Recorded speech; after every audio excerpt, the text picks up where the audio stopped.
Hello friends, எல்லோரும் எப்படி இருக்கிறீங்கள்? இன்றைக்கு வந்து சந்தோஷ்டின ரெண்டாம் நாளுக்கு நான் வளமை போல் பொன்னி அரிசி சோறு சமைச்சிருக்கேன்.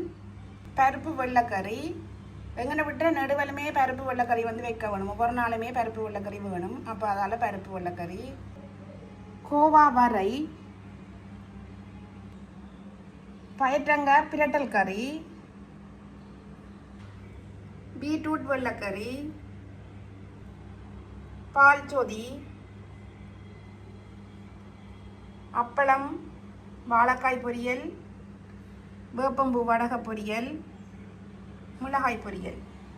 ஓகே, இப்போ பார்த்தீங்கன்னா நான் வாழையில சோறெல்லாம் போட்டாச்சுது, சாப்பாடெல்லாம் போட்டாச்சுது. இனி கடவுளுக்கு படைச்சிட்டு காற்றுக்கு கொஞ்சம் எடுத்து போட்டுட்டு நாங்கள் சாப்பிட வேண்டியதான்.